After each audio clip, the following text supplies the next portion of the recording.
सभी बच्चों को एक बार पुनः मेरा बहुत बहुत प्यार। बच्चों, आप सभी का आज की इस वीडियो क्लास में बहुत बहुत स्वागत है। बच्चों, आज हम अध्ययन करने जा रहे हैं हमारी कक्षा 9वीं हिंदी की पाठ्य पुस्तक क्षितिज भाग 1 में संकलित कविता कैदी और कोकिला, जिसके रचयिता हैं मशहूर या प्रख्यात राष्ट्रभक्त कवि श्री माखनलाल चतुर्वेदी जी। बच्चों, इससे पहले के वीडियो में हमने जो ये कविता है, इस कविता के जो पहले वीडियो के माध्यम से हमने कवि के बारे में, कविता के बारे में और जो इसकी कुछ जो दो पहले के जो पद थे उनके बारे में हमने अध्ययन किया है। बच्चों, इस पूरी कविता को के जो पद हैं, कविता थोड़ी लंबी है इसलिए मैंने इस कविता को 10 पदों में विभक्त किया था। पहली जो वीडियो के माध्यम से हमने जो कवि श्री माखनलाल चतुर्वेदी उनके जीवन परिचय के बारे में, उनकी जो काव्यगत विशेषता हैं उनके बारे में, उनकी कविता क्या है, ये जो कविता प्रस्तुत जो कैदी और कोकिल कविता है किस लिए लिखी गई है, क्यों लिखी गई है, क्या बताने के लिए लिखी गई है, उसके बारे में, कविता के सार के बारे में, कविता इसमें इसका जिस्ट क्या है कविता का, और इस कविता की जो पहली दो जो पद थे उनके बारे में हमने पूरा अध्ययन कर लिया था। उन्होंने उन दोनों पंक्तियों में हमने बताया था, कवि ने बताने का प्रयास किया था कि एक कोयल के माध्यम से वो संवाद स्थापित करता है और जो भारत की आज़ादी की लड़ाई लड़ने वाले सेनानी हैं उन सेनानियों के साथ अंग्रेजी जो हुकूमत है वो किस प्रकार जेलों में बंद करके उनके साथ दुर्व्यवहार कर रही है, उनको अपमानित कर रही है, उन्हें डाकू, चोर और बटमारों के साथ रख रहे हैं, उन्हें तरह तरह की यातनाएं दी जा रही है, उनको भूखा रखा जाता है, उनको तरह तरह से डांटा फटकारा जा रहा है। तो हर जगह उसको अन्याय अन्याय दिख रहा है। जो अंधकार है अन्याय का प्रतीक है और चंद्रमा था वो न्याय का प्रतीक है। तो कवि रात्रि में जो कवि एकाकी है, उदास है, तो उसको चंद्रमा भी छोड़ करके चला गया है क्योंकि रात गहरा गई है। तो कवि को लगता है कि न्याय अब उसको न्याय का जो प्रतीक चंद्रमा है वो भी उसका साथ छोड़ दिया है। तो फिर अब वो बोलता है कोयल से कि आप क्यों गा रही हो, मेरे को क्या संदेश लेकर के आई हो। तो कवि उस अपने एकाकीपन को, अपनी भावनाओं को, अपनी इच्छाओं को, अपनी अभिलाषा को वो कोयल के माध्यम से व्यक्त करता है और वो चाहता है कि कोयल मेरी इस पूरी बात को, संदेश को पूरे आम भारत की आम जनता तक पहुंचाए और उनमें भी जो अंग्रेजी हुकूमत है उससे आज़ादी के लिए जो बीज उसमें बोए और उनके अंदर ऐसी भावना जागृत हो कि वो भी अंग्रेज़ों को इस देश से भगाने के लिए प्रयास करें। बच्चों, हम बात करते हैं आगे के जो पद हैं उसके, पद 2 के बाद पद 3। हम पद 3 में जो है कवि कहता है, क्यों हुक पड़ी वेदना बोझ बाली सी, कोकिल बोलो तो, क्या लुटा मृदुल वैभव की रखवाली सी, कोकिल बोलो तो। बच्चों, इस पंक्ति के माध्यम से, इन पंक्तियों के माध्यम से कवि ने अपनी पीड़ा को व्यक्त किया है। कवि कहता है कि कोयल का जो स्वर होता है वो बहुत मीठा होता है। हम इसी बात को जानते हैं, कोयल बहुत मीठा बोलती है, लेकिन कवि को उस कोयल के स्वर में वेदना दिखाई पड़ रही है। वेदना मतलब पीड़ा, कष्ट दिखाई पड़ रहा है और उस वेदना को वो कवि बोझ के समान बता रहा है और वो उस कवि उस कोयल की वेदना के सहारे वो उस वेदना को समस्त भारतवासी जो अंग्रेजों की गुलामी से पीड़ित थे उस पीड़ा से वो जोड़ रहा है। वो कह रहा है कि कोयल की जो वेदना है वो भारतवासियों की पीड़ा है, भारतवासियों की वेदना है। कवि कहता है कि जेल में बंद स्वतंत्रता सेनानी कोयल की आवाज़ में दर्द का अनुभव करता है। उसको लगता है कि कोयल भी उसके दर्द से, कोयल भी उन आज़ादी की सैनिकों के कष्टों से दुखी है। उसे ऐसा लगता है कि कोयल ने अंग्रेज सरकार द्वारा किए जाने वाले अत्याचारों को देख लिया है, इसलिए उसके कंठ से मीठी एवं मधुर ध्वनि के बजाय वेदना का स्वर दिखाई पड़ रहा है, पीड़ा का स्वर दिखाई पड़ रहा है, सुनाई पड़ रहा है, जिसमें कोयल की दर्द की हूक शामिल है। हूक मतलब चीख। कवि के अनुसार कोयल अपनी वेदना सुनाना चाहती है। कवि कहता है, कवि कोयल से पूछता है, कोयल बोलो तो, तुम्हारा क्या लुट गया जो तुम्हारे कंठ से वेदना की ऐसी हूक सुनाई पड़ रही है, ऐसी इच्छा सुनाई पड़ रही है, ऐसा कष्ट सुनाई पड़ रहा है, ऐसी चीत्कार सुनाई पड़ रही है। कोयल, आप तो सबसे मीठी और सुरीली आवाज़ के लिए विख्यात हो। आपको तो लोग सुरीली आवाज़ के लिए जानते हैं। यही आपका वैभव है, यही आपकी शान रही है, जिसे गाते हुए कोई भी मनुष्य खुश हो जाता है। लेकिन जेल में बंद स्वतंत्रता सेनानी को कोयल की आवाज़ ना तो सुरीली लगी, ना ही मीठी लगी, बल्कि उसे उस कोयल की आवाज़ में दुख और वेदना की अनुभूति हुई। महसूस हुआ कि कोयल मानो जो उनकी जेलों में बंद, अंग्रेजों की जेलों में बंद कैदियों के कष्टों से दुखी है। इसलिए वह व्याकुल हो उठता है कवि, और कोयल से बार बार पूछने लगा, बताओ कोयल, तुम्हारे ऊपर क्या विपदा आई है, क्या परेशानी आई है। तभी तो वो कहता है, क्या कहता है कि क्यों हुक पड़ी, क्यों चिल्ला रही हो, वेदना बोझ वाली सी, किस वेदना को जो आपके हृदय पर बोझ बनी हुई है। क्या भारतीयों की पीड़ा को मेरे से कह रही हो कि भारतीय किस प्रकार कष्ट में है। कोकिल बोलो तो, आप बताओ मुझको, क्या लुटा आपका, क्या लुट गया, क्या पीड़ा है आपको, क्या कष्ट है आपको। मृदुल वैभव की रखवाली सी, मृदुल मतलब कोमल, आपकी को आवाज़ तो बहुत कोमल है, मधुर है, यही आपका वैभव है, यही आपकी शान है, यही आपकी ख्याति रही है। लेकिन आपकी आवाज़ में वो मृदुलता नहीं है, दुख है। तो बताओ क्या दुख है आपको, कोकिल बोलो तो कवि उस कोयल से संवाद स्थापित करने का प्रयास कर रहा है। बच्चों, हम पद 4 देखते हैं। कवि कहता है, क्या हुई बावली अर्धरात्रि को चीखी, कोकिल बोलो तो, किस दावानल की ज्वालाएं हैं दिखी, कोकिल बोलो तो। अब कवि उस कोयल के चीखने का, उसके दर्द का अनुमान करने का प्रयास करता है कि आखिर ऐसा क्या हुआ है कि कोयल को इतनी दुख हो रहा है, इतनी पीड़ा उसके गीतों से सुनाई पड़ रही है। तो कवि कहता है, इसमें शब्द आया एक दावानल। दावानल बोलते हैं, दावानल जंगल की आग। जंगल में जब आग लग जाती है तो उससे पशु पक्षी बड़े, जो वहाँ पर रहने वाले, बड़े चीत्कार उठते हैं। तो कवि को लगता है शायद उसने जंगल में लगी आग देख ली है। ठीक है, तो कवि कहता है कि जो स्वतंत्रता सेनानी को कोयल का इस तरह अंधकार से भरी आधी रात में गाना और चीखना बड़ा ही अननेचुरल लगा, अस्वाभाविक लगा। इसी वजह से उसने कोयल को बावली कहते हुए उससे पूछा, तुम्हें क्या हुआ है, तुम इस तरह आधी रात में क्यों चीख रही हो, क्या तुमने जंगल में लगी हुई आग देख ली है। यहाँ पर कवि ने जंगल की जो भयावह आग है, उस आग को अंग्रेजी सरकार की यातनाओं की तरफ इशारा किया है कि क्या आपने, जो आग किसका प्रतीक है, जो अंग्रेज लोग भारतीयों पर जो जेलों में जुल्म कर रहे हैं, क्या आपने उन जुल्मों को, उन टॉर्चर को देख लिया है। उन्हें ऐसा लग रहा है कि कोयल ने अंग्रेजी सरकार की हैवानियत, दरिंदगी देख ली है। इसलिए वह चीख चीख करके सबको बता रही है कि हे देशवासियों, जाग जाओ, हमारे देश के लोगों पर इतना अत्याचार हो रहा है। तो कवि कहता है, क्या हुई बावली, क्या आप पागल हो गई हो, आधी रात को चीख रही हो, अर्धरात्रि को चीखी। वो बताओ मुझे, किस दावानल की ज्वालाएं हैं दिखी। दावानल मतलब जंगल की आग। क्या आपने जंगल की आग की लपटें देख ली है, मतलब क्या आपने जो अंग्रेज लोग हमारे देश के सेनानियों पर, आज़ादी के सेनानियों पर जुल्म कर रहे हैं, क्या आपने उनको महसूस कर लिया है, क्या आपने उनको देख लिया है। तो कवि ने दावानल के माध्यम से उस अंग्रेजों के जुल्मों की ओर संकेत किया है। बच्चों, हम आगे बढ़ते हैं, पद नंबर 5 पढ़ते हैं। कवि कहता है, क्या देख न सकती जंजीरों का गहना, हथकड़ियाँ क्यों यह ब्रिटिश राज का गहना, कोलू का चर्रक चूं जीवन की तान, गिट्टी पर अंगुलियों ने लिखे गान, हूँ मूठ खींचता लगा पेट पर जुआ, खाली करता हूँ ब्रिटिश अकड़ का कुआं, दिल में करुणा क्यों जगे रुलाने वाली, इसलिए रात में गजब ढा रही आली। बच्चों, इन पंक्तियों के माध्यम से आप बच्चों इस कविता को महसूस करो। इन पंक्तियों के माध्यम से कवि ने उस आज़ादी के सैनिक की मनोदशा का कितना शानदार वर्णन किया है।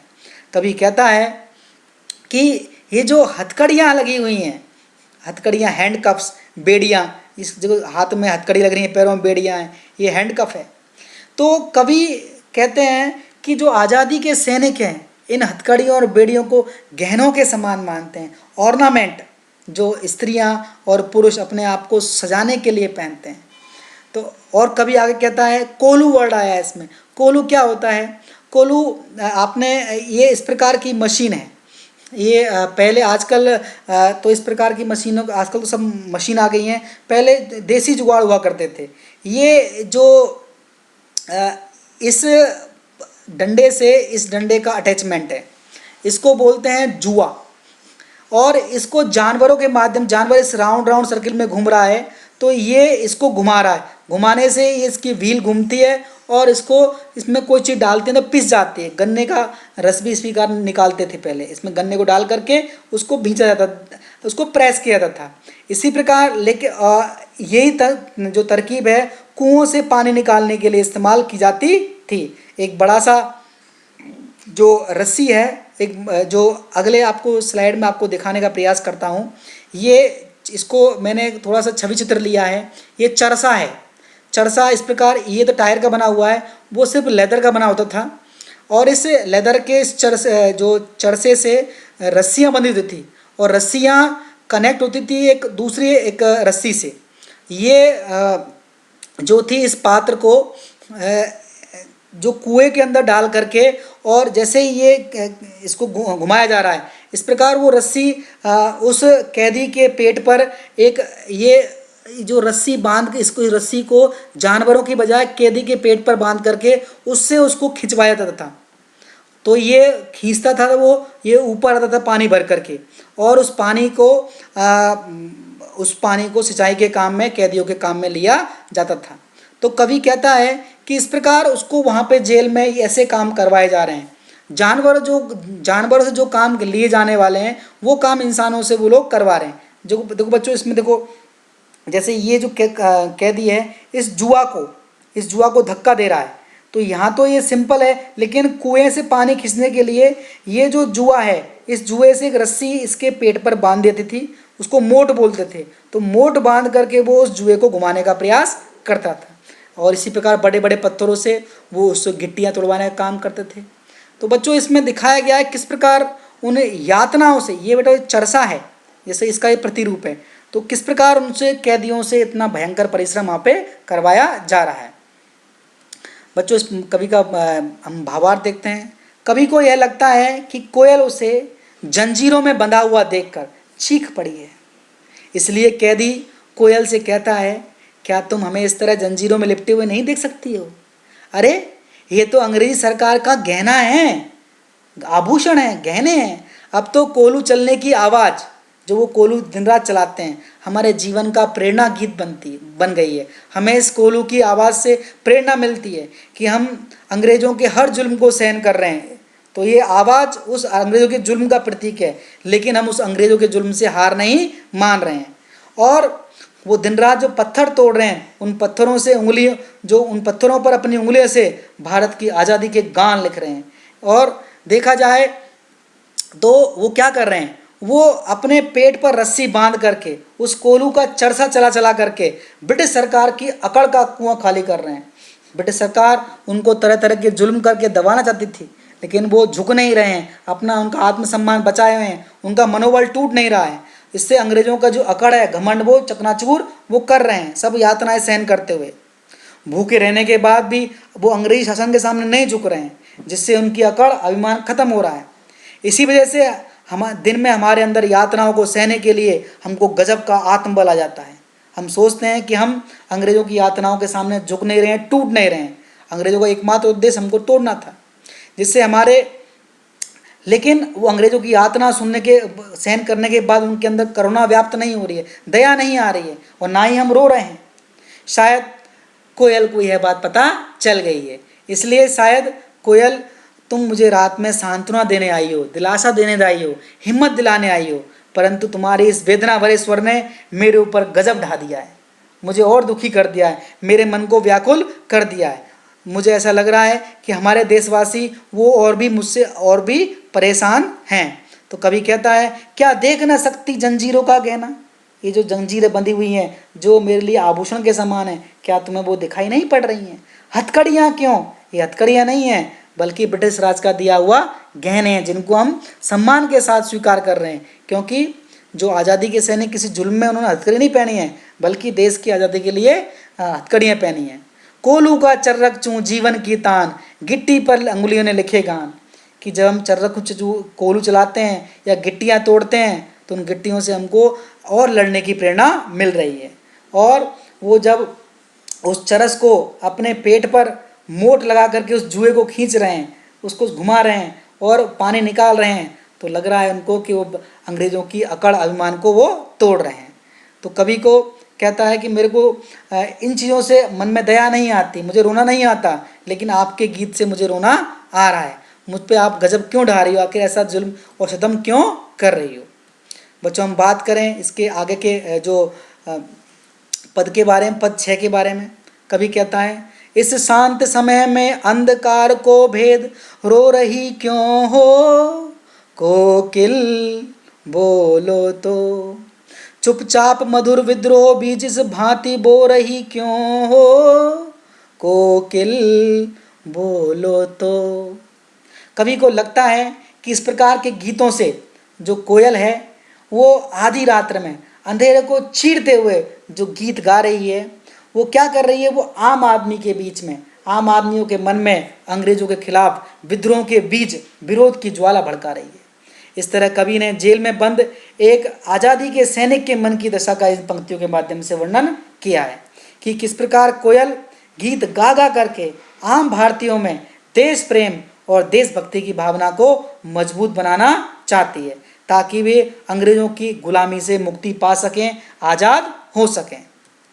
बच्चों, कवि जो तो बच्चों इस पूरी कविता में, इस पूरे काव्यांश में कवि क्या कहता है, इस शांत समय में कि जब सब लोग सो गए हैं, अंधकार को भेद, अंधकार को चीर करके तुम क्यों रो रही हो।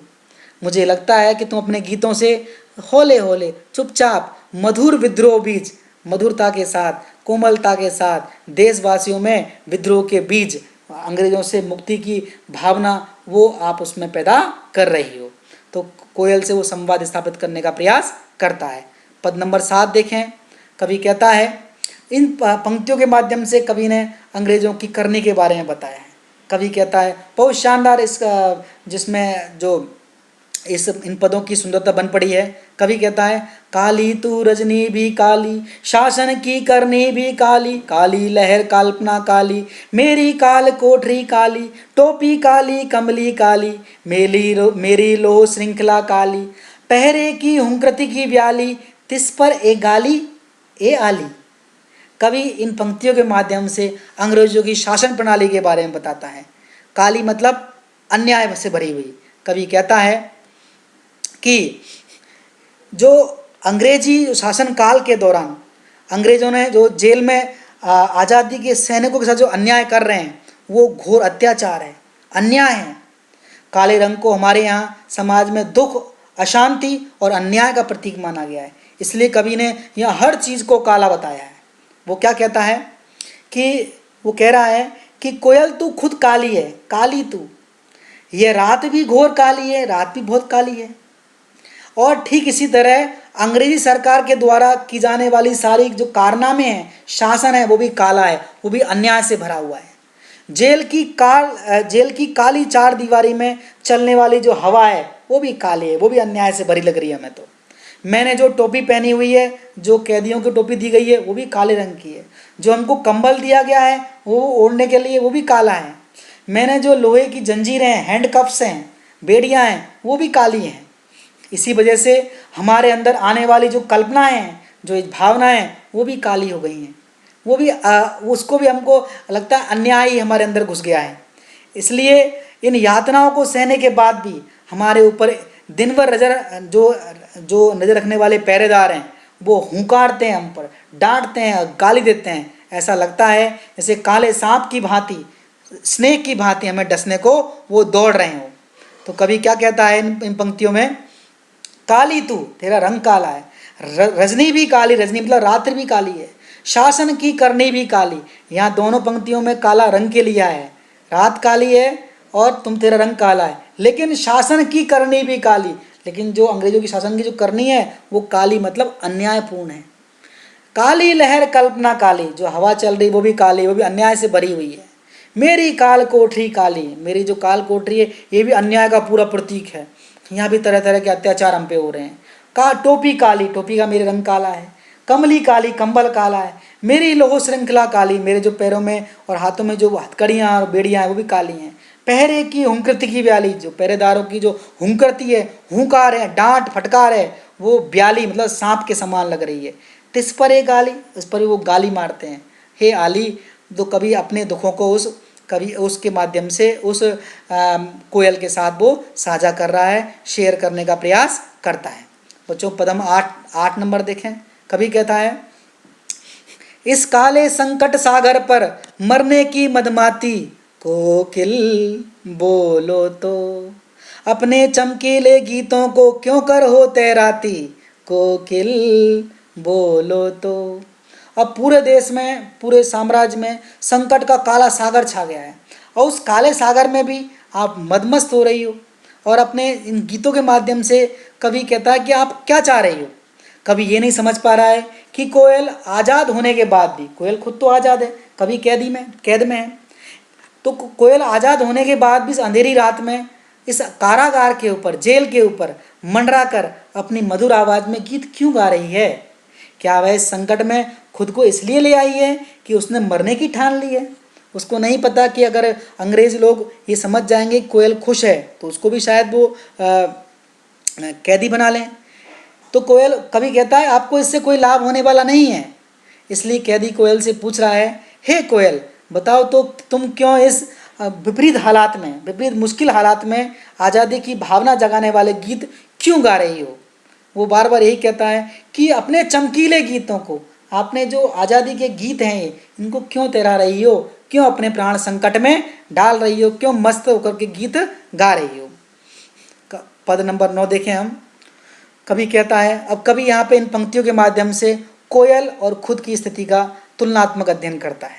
कभी कहता है, तुझे मिली हरियाली डाली, मुझे नसीब कोठरी काली, तेरा नभ भर में संचार, मेरा 10 फुट का संसार, तेरे गीत कहावे वाह, रोना भी है मुझे गुनाह, देख विषमता तेरी मेरी, बजा रही तिस पर रणभेरी। कभी कोयल की और अपनी स्थिति की तुलना करता है। वो कहता है कि तुझे हरियाली डाली मिली हुई है, हरियाली डाली पे तुझको बैठने को मिलता है, और मुझे एक काली कोठरी मिली हुई है, 10 फुट की काली कोठरी है। और कभी कहता है कि तेरा नभ भर में संचार, तू पूरे आकाश में नभ में उड़ सकती है, और मेरा 10 फुट का संसार। तो कभी कहता है कि इन पंक्तियों के माध्यम से कभी कोयल और एक कैदी का, जो बंद कैदी है, उसकी मन स्थिति का तुलना बड़े हृदय को छू लेने वाले मार्मिक ढंग से करता है।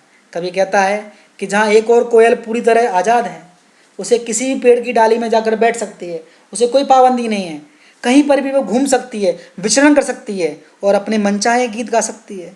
वहीं दूसरी ओर कैदी के लिए अंधकार से भरी 10 फुट की जेल ही 4 दीवारी है, उसका वही संसार है। जिस प्रकार एक कुएं में पड़ा हुआ मेंढक होता है, उसका वही संसार होता है जिसमें उसे अपना जीवन बिताना है। वह अब अपनी इच्छा अनुसार कुछ भी नहीं कर सकता है। कोयल के मधुर गान को सुनकर सब लोग वाह वाह करते हैं, तारीफ करते हैं, और लेकिन जो किसी कैदी के रोने को कोई सुनता भी नहीं है, उसकी तड़प पे कोई ध्यान नहीं दे रहा है। इस प्रकार कैदी और कोयल की परिस्थिति में जमीन और आसमान का अंतर है, बहुत ज़्यादा अंतर है। मगर फिर भी कोयल युद्ध का संगीत क्यों बजा रही है। रणभेरी, जब युद्ध होता है उसमें जो बिगुल बजता है, बोला आप युद्ध का गीत क्यों बजा रही हो, किसको युद्ध का आह्वान कर रही हो। कैदी कोयल से जानना चाहता है कि आखिर कोयल इस रहस्यमय ढंग से गाने का उसका मतलब क्या है, आखिर क्यों गाती है वो कहता है कि तुझे मिली हरियाली डाली, तुझे तो हरियाली डाली मिली हुई है बैठने के लिए, मुझे नसीब कोठरी काली, मेरी तकदीर में दे काली कोठरी है, तेरा नव भर में संचार, तू उस पूरे आकाश में घूम सकती है, मेरा 10 फुट का संसार, मेरी जो कोठरी है 10 फुट की मात्र है, तेरे गीत कहाँ वे वाह, लोग तेरे गीतों को सुनकर के तेरी तारीफ कर रहे हैं, रोना भी है मुझे गुना, मैं रो भी नहीं सकता, क्योंकि अगर मैं रोऊंगा तो अंग्रेज समझेंगे कि टूट गया है, इसका मनोबल टूट गया है। देख विषमता तेरी मेरी हालत में अंतर देख, विषमता देख, बजा रही दिस पर रणवेरी, फिर भी तुम युद्ध का बिगुल बजा रही हो। तो कभी ये नहीं समझ पा रहा है कि आखिर कोयल इन विपरीत परिस्थितियों में भी उसे युद्ध के लिए क्यों उकसा रही है, क्या संदेश वो देने का प्रयास कर रही है। बच्चों ये लास्ट वाला जो पैरा था, ये हरियाली जो डाली वाला, इसमें से ये एग्जाम में कई बार पूछा जा चुका है। तो कवि और कोयल संसार में क्या अंतर है? कवि का संसार 10 फुट का है और उसको कहीं आना जाना मना है, जबकि कोयल पूरे संसार में घूम सकती है, उसे हरियाली डाली मिली हुई है। कोयल आज़ाद है जबकि कवि कैद है। कोयल के गीतों को सुन करके लोग प्रशंसा करते हैं, जबकि कवि को रोना भी उचित नहीं है। प्रश्न नंबर 2 है, नववर्म संचार से कवि क्या कहना चाहता है? कि कोयल पूरे संसार में, पूरे आकाश में घूम सकती है, उसे कोई रोक टोक नहीं है। 10 फुट के संसार से कवि क्या कहना चाहता है? कि उसकी जो कोठरी है वो 10 फुट की ही है और उसे इस कोठरी से के बाहर उसके संसार, उसको दुनिया देखने की इजाज़त नहीं है। इस प्रकार कोयल आज़ाद है, पूरे संसार में घूम सकती है आकाशमान में, तो कवि का जो संसार है वो मात्र उसकी काली कोठरी ही है। बच्चों इसके हम अंतिम पद देखें। कवि कहता है, इस हुंकृति पर अपनी कृति से और कहो क्या कर दूं, कोकिल बोलो तो मोहन के व्रत पर प्राणों का आसव किसमें भर दूं, कोकिल बोलो तो। बच्चों इसमें अब कवि कहता है कि आप जो मुझे ये जोश दिलाने का प्रयास कर रही हो, तो कवि कहता है आप इस हुंकृति पर, आपकी इस आवाज़ पर, अपनी कृति से, अपनी कविता से बोल क्या कर दूं। मोहन मतलब मोहनदास करमचंद गांधी जी, कि उस मोहन ने जो संकल्प लिया है हमारे देश को आज़ादी दिलाने का, उसमें उसके लिए अपने प्राणों का ऐसा आसव मतलब जूस, मैं अपने प्राण किस पर न्यौछावर कर दूं, आप बताओ।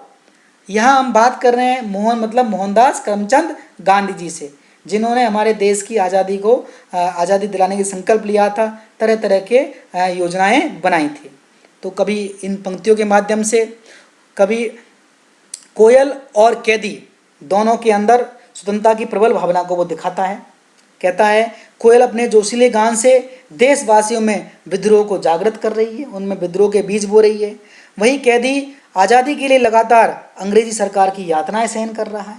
इसलिए कवि ने यहाँ कोयल की आवाज़ को कैदी के लिए आज़ादी का संदेश बताया है, जिसे सुनकर कैदी कुछ भी करने को तैयार हो सकता है, उसे जोश मिलता है, प्रेरणा मिलती है और उन प्रेरणा के दम पर वो यातनाओं को सहन कर रहा है।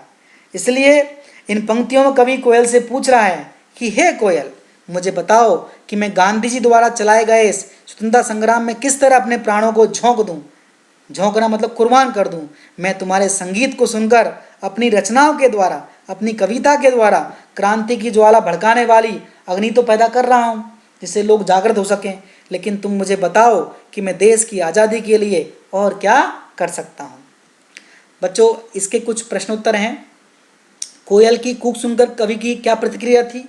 कवि को लगता है कि कोयल ने कोई जंगल की आग देख ली हो, या कोयल बावली हो गई है, या फिर कोयल ने जो अंग्रेज़ों की जो जेलों में कैदियों पर जो अत्याचार हो रहे हैं आज़ादी के सैनिकों पर, उसको देख लिया है। तो कोयल अपने गीत के माध्यम से कैदियों में जोश दिलाने का प्रयास कर रही है, या फिर अपने गीत के माध्यम से आम लोगों में आज़ादी की भावना उत्पन्न कर रही है।